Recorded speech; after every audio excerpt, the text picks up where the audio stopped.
based on the presence of body cavity or coelom, we can classify the animals into the following categories.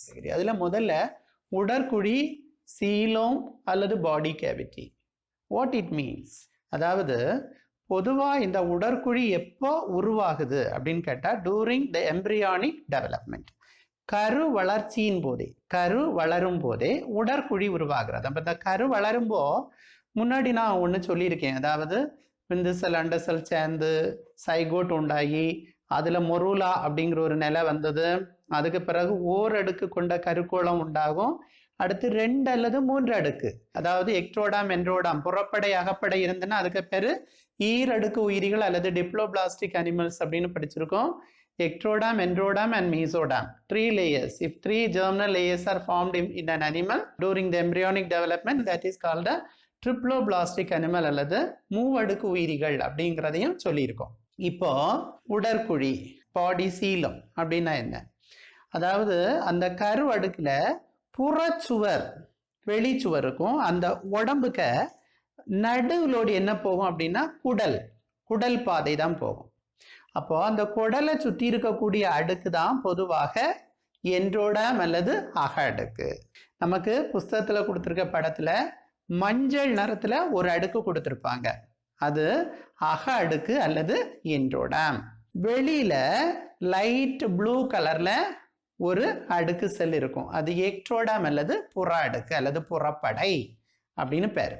அப்போ இந்த வெளிச்சுவருக்கும் குடலை சுற்றி இருக்கக்கூடிய பகுதிக்கும் இடையில, உடம்புக்கு இடையில குழி உருவாகுமே ஆனால் அதுக்கு உடற்குழி அல்லது பாடி கேவிட்டி அல்லது சீலோம் அப்படின்னு பேர். சரி, இப்போ நம்ம உடற்குழி ஒரு உயிரியில் இருக்கிறதா இல்லையா அப்படிங்கிறத பொறுத்து உயிரிகளை, விலங்குகளை 2ஆக பிரிக்கிறோம். That is acoelomatic animals and coelomatic animals. ஏன்னா உங்களுக்கு எப்பவும் தெரியும் absent. உடற்குழி இல்லாத விலங்கினங்கள் ஏசீலோமேட்டிக் அனிமல்ஸ் அப்படின்னு பேர், உடற்குழி அற்றவை.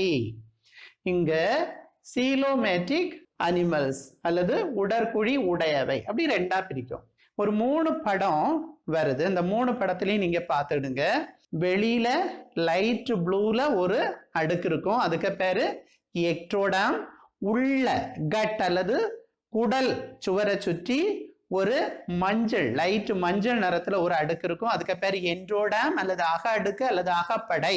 2க்கு நடுவுல ரெட் கலர்ல ஒரு அடுக்கு இருக்கு, அதுக்கு பேரு மீசோடாம் அல்லது நடு அடுக்கு. நீங்க முதல் படத்துல பாத்தீங்கன்னா வெளியில லைட் ப்ளூ கலர்ல புறப்படை இருக்கும், உள்ள லைட் மஞ்சள் கலர்ல என்ன இருக்குது, அகப்படை அல்லது என்ட்ரோடாம் இருக்கும். 2க்கும் இடையில மொத்தமா உடற்குழியே இருக்காது. அந்த உடற்குழி இருக்க வேண்டிய இடம் முழுக்க சிவப்பு நிறத்துல, மீசோடாம் இருக்கக்கூடிய இடத்துல முழுக்க செல்கள் நிரம்பி காணப்படும். செல்கள் நிரம்பி காணப்படும். அங்க என்ன இல்ல, நோ பாடி கேவிட்டி, உடற்குழியே இல்லை. உடற்குழி இல்லை, உடற்குழி இருக்க இடத்துல எல்லாம் அந்த சிவப்பு நிறத்துல செல்கள் நிறைஞ்சு இருக்குது பாருங்க. மீசன்கைம் செல்கள் அல்லது மீசோடாமல் செல்கள் இருக்கு, நிறைஞ்சிருக்கு, உடற்குழி இல்லை.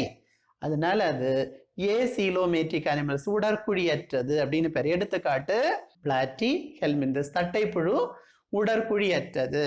உடற்குழியற்றது அப்படின்னு சொன்னா அங்க என்னெல்லாம் இருக்கு நமக்கு, அது மூவடுக்கு உயிரி தான். மூவடுக்கு உயிரி தான்.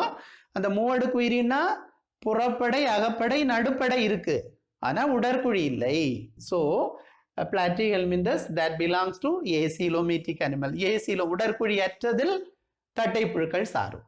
அடுத்தது உடற்குழி உடையவை, அதுக்கு கீழே வாரது எல்லாமே உருளை புழுவுல இருந்து வளைது எல்லாமே உடற்குழி உடையவை தான், அதுக்கு கீழே. அப்ப இது உடற்குழி அற்றது, அதுக்கு கீழே வாரது எல்லாமே உடற்குழி உடையவை. அப்ப அந்த உடற்குழி உடையதை அதை நம்ம 2ஆ பிரிக்கும் பார்த்துடுங்க. ஒன்னு சீடோசீலோமேட்டிக் அனிமல்ஸ், யூசீலோமேட்டிக் அனிமல்ஸ். சீடோ அப்படின்னா போலி, உண்மை அல்லாத உடற்குழி உடையவை, போலி உடற்குழி உடையவை. அடுத்தது உண்மையான, யூனா ட்ரூ, ட்ரூ உண்மையான உடற்குழி உடையவை. அப்ப உடற்குழி இருக்குது, 2லயும் இருக்கு. இது போலி உடற்குழி, இது உண்மையான உடற்குழி. அதனால உடற்குழி இருக்குது, போலி உடற்குழி, உண்மையான உடற்குழி அப்படின்னா என்ன? அதுக்கு நம்ம உண்மையான உடற்குழிக்கு ஒரு டெஃபினிஷன் இருக்கு பார்த்துடுங்க. அதாவது if the body cavity or if the coelom is lined with mesodermal cells, மீசோடர்மல் செல்கள் அல்லது நடுப்படை செல்கள், நடுப்படை செல்களுக்கு நடுவுல ஒரு உடற்குழி வந்துன்னா அதுக்கு பேரு உண்மையான உடற்குழி. இந்த நடுப்படை செல்களுக்கு, மீசோடாம் செல்களுக்கு இன்னொரு பேர் இருக்கு, பெரிட்டோனியல் செல்கள். அப்போ mesodermal cells, peritoneal cells are same, ரெண்டும் ஒண்ணுதான். அப்போ நீங்க இந்த மூணாவது படத்துல பார்த்தா தெரியும். அதுல மூணாவது படத்துல பாத்தீங்கன்னா வெளியில ப்ளூ கலர் இருக்குது, எக்டோடாம் புறப்படை. நடுவுல மஞ்சள் கலர்ல ஒரு லேயர் வருது, அது அகப்படை. ரெண்டுக்கு நடுவுல ரெட் கலர்ல வருது. இந்த ரெட் கலருக்கு நடுவுல ஒயிட் கலர்ல என்ன இருக்கு? பாடி சீலோம் இருக்கு, உடற்குழி இருக்கு. அப்ப பாடி சீலோமுக்கு மேல என்ன இருக்கு? மீசோடாம் தான் இருக்கு, ரெட் கலர். கீழே என்ன இருக்கு? மீசோடாம் தான் இருக்கு. அப்போ அந்த மீசோடாம் அல்லது நடுப்படை செல்கள் ரெண்டா பிளந்து நடுப்படை செல்களுக்கு நடுவுல தான் உடற்குழி உருவாகணும். அப்படி உருவான அது உண்மையான உடற்குழி. அப்ப உண்மையான உடற்குழி எங்க இருக்கணும்? உடற்குழிக்கு மேல பார்த்தாலும் மீசோடாமல் செல்ஸ் அல்லது நடுப்படை செல் தான் இருக்கணும், கீழே பார்த்தாலும் மீசோடாமல் செல்ஸ் தான் இருக்கணும். அப்படி இருந்தாதான் அது ட்ரூ பாடி கேவிட்டி. அதனாலதான் அதை நம்ம உண்மையான உடற்குழி உடையது அப்படின்னு சொல்றோம். அதுக்கு எடுத்துக்காட்டு அனலிடாவில இருந்து கீழே வர எல்லாமே, அனலிடா, ஆர்த்ரோபோடா, மொலஸ்கா, எக்கினோடர்மிட்டா, எல்லாம் அதுக்கு பின்னாடி எல்லாம் உண்மையான உடற்குழி தான். அதுக்கு முன்னாடி நீங்க பாத்தீங்கன்னா உருளைப்புழு அல்லது ஆஸ்கெல்மிந்தஸ், ரெண்டாவது டயக்ராம்ல பாருங்க, தெரியும் உங்களுக்கு. மேல ப்ளூ கலர்ல எக்டோடாம் அல்லது புறப்படை செல்கள், அதுக்கு அடுத்தது உடனே சிவப்பு நிறத்துல நடுப்படை செல்கள் அல்லது மீசோடாமல் செல்கள் இருக்கு. அதுக்கு அடுத்தது உடற்குழி இருக்குது. அதுக்கு உள்ள என்ன இருக்கு? என்ட்ரோடாம் அல்லது அகப்படை செல்கள். அப்போ உடற்குழிக்கு மேல ஒரு பக்கம் என்ன இருக்கு? மேல நடு அடுக்கு செல்கள் அல்லது மீசோடாம் செல்கள் இருக்கு. கீழே என்ன இருக்கு? அகப்படை செல்கள் இருக்கு, என்ட்ரோடாம் இருக்கு. அப்ப ஒரு பக்கம் மீசோடாம், இன்னொரு பக்கம் என்ட்ரோடாம். உடற்குழி இருக்கா? இருக்கு. ரெண்டு பக்கமும் மீசோடாம் இருக்கா? ரெண்டு பக்கமும் நடு அடுக்கு இருக்கா? இல்ல. ஒரு பக்கம் மீசோடாம், இன்னொரு பக்கம் என்ட்ரோடாம் அல்லது அகப்படை செல்கள் இருக்கு. அதனால இது உண்மையான உடற்குழி அல்ல, போலி உடற்குழி உடையது. அப்ப உண்மையான உடற்குழின்னா ஒரு டெஃபினிஷன் வச்சிருக்கோம். உடற்குழிக்க ரெண்டு பக்கமும் என்னதான் இருக்கணும்? மீசோடாம் தான் இருக்கணும், அதாவது நடு அடுக்கு செல்கள் இருக்கணும். ஆனா இங்க அது இல்லை. அதனால இந்த ஆஸ்கெல்மிந்தஸ் அல்லது உருளை புழுக்கள், அஸ்காரிஸ், இது போலி உடற்குழி உடையது. சீடோசீலோமேட்டிக் அனிமல்ஸுக்கு எக்ஸாம்பிள். இது எல்லாமே உண்மையான உடற்குழி உடையது. இந்த உண்மையான உடற்குழி உடையதையும் நம்ம ரெண்டா பிரிச்சுட்டு திரும்ப பாருங்க. சைசோசீலோமேட்டிக் விலங்குகள் அனிமல்ஸ், என்டிரோசீலோமேட்டிக் அனிமல்ஸ் அப்படின்னு பேர். இந்த சைசோசீலோமேட்ரிக் அப்படின்னா ரொம்ப சிம்பிள். இதை நம்ம ஏற்கனவே ஒருக்கா சொல்லிட்டோம். என்னது? இந்த நடு அடுக்கு செல்கள் அல்லது மீசோடாம் செல்லு ரெண்டா பிளந்து இடையில ஒரு பாடி கேவிட்டி உருவாச்சு அப்படின்னு சொன்னா அது சைசோசீலோமேட்ரிக் animals. சைசோசீலோமேட்ரிக் animals, that is the body coelom is formed because of the splitting of the mesoderm into two layer. மீசோடாம் ரெண்டா பிளக்கிறதுனால ரெண்டுக்கு நடுவுல ஒரு குழி உருவாவது சைசோசீலோமேட்ரிக் அனிமல்ஸ். எக்ஸாம்பிள் நீங்க பாத்தீங்கன்னா அனலிடா, ஆர்த்ரோபோடா அண்ட் மொலஸ்கா, இந்த மூணும் சைசோசீலோமேட்ரிக் அனிமல்ஸ்ல வருது. சைசோசீலோமேட்ரிக்னா நான் சொல்லியாச்சு, மீசோடாம் ரெண்டா பிளந்து நடுப்படை செல்கள் ரெண்டா பிளந்து ரெண்டுக்கும் நடுவுல ஒரு உடற்குழி வருவது. இங்கேயும் என்டிரோசீலோமேட்ரிலையும் நடுப்படை செல்களுக்கு நடுவுல தான் வருது. ஆனா அது எப்படி வருது அப்படின்னா பாருங்க, மீசோடாமல் பவுச்சஸ் ஆஃப் ஆர்கெண்டிரான் அப்படின்னு கொடுத்திருக்காங்க. இது மீசோடாம் நடுப்படை செல்கள் உருவான பிறகு ரெண்டா பிளக்குது அது. ஆனா இது எப்படி வருது அப்படின்னு கேட்டீங்கன்னா மீசோடாம்ல தான். எங்கன்னா நம்ம திரும்பவும் கருவியல்ல தான் போகணும். அதாவது அண்ட செல் விந்து செல் சேருது, சைகோட் உண்டாகுது, பிளவி பெருகல்னால ஓரடுக்கு கருக்கோளம் உண்டாகுது. அது 3 அடுக்குகளை உடைய கருக்கோளமாக மாறுகிறது. எக்ட்ரோடாம், என்ட்ரோடாம், மீசோடாம் அப்படின்னு மாறுது. பிளாஸ்டுலா 3ஆ மாறுது. அந்த நிகழ்வுக்கு பேரு கேஸ்ட்ருலா ஆக்கம் அல்லது கேஸ்ட்ருலேஷன் அப்படின்னு பேரு. இந்த கேஸ்ட்ருலா ஆக்கத்தின் போது அதுக்கு ஏதாவது கருக்கோளத்துல இருந்துதான் என்ன உண்டாது, பிளாஸ்டுலாவில இருந்து கேஸ்ட்ருலாவா மாறுது. பிளாஸ்டுலா அல்லது கருக்கோளம், இந்த கருக்கோளம் எப்படி மாறுது, கேஸ்ட்ருலாவா மாறுது. கேஸ்ட்ருலா அல்லது மூவடுக்கு கருக்கோளம். சரி, இப்போ இந்த பிளாஸ்டுலா அல்லது கருக்கோளத்துல ஒரு அடுக்கு செல்கள் இருக்கும். வெளியில ஒரு அடுக்கு செல்களும் உள்ள ஒரு குழி, அந்த குழிக்குள்ள திரவம் இருக்கும். இதுக்கு பேரு கருக்கோள குழி அல்லது பிளாஸ்டோசீல். இதுக்குள்ள ஒரு திரவம் இருக்க பேரு, அதுக்கு பேரு பிளாஸ்டோசீல் ஃப்ளூயிட் அப்படின்னு பேரு. இந்த ஒரு அடுக்கு இருக்குது இங்க எப்படி மாறுது அப்படின்னா 3 அடுக்கா மாறிடுது. ஒரு அடுக்கு, 2வது அடுக்கு, 3வது அடுக்கு. இது எக்ட்ரோடாம், இது மீசோடாம், இது என்ட்ரோடாம்னு மாறுது. இப்படி மூவடுக்கு கருக்கோளம் அல்லது கேஸ்ட்ருலாவா மாறும்போது இங்க புதிய ஒரு குழி உண்டாகும். இங்க இருக்கிற பிளாஸ்டோசீல் மறைஞ்சு போய் புதுசா ஒரு குழி உண்டாகும். அந்த குழிக்கு பேரு புதுசா the newly formed cavity in gastrula is called archenteron. இந்த ஆர்கென்டிரான்னா என்னன்னா கேஸ்ட்ருலாவில் உருவாகக்கூடிய புதிய குழிக்கு பேர் தான் ஆர்கென்டிரான். இந்த ஆர்கென்டிரான் ஒரு குழி வருது இல்லையா, அந்த குழியில இருக்கக்கூடிய பைகள், அந்த பைகள்ல தான் என்ன உண்டாகும், மீசோடாமல் செல்ஸ். அது எங்க இருக்கும், மீசோடாம்ல தான் இருக்கும், நடு அடுக்குல தான் இருக்கும். நடு அடுக்குல தான் இந்த ஆர்கென்டிரான் இருக்கும்.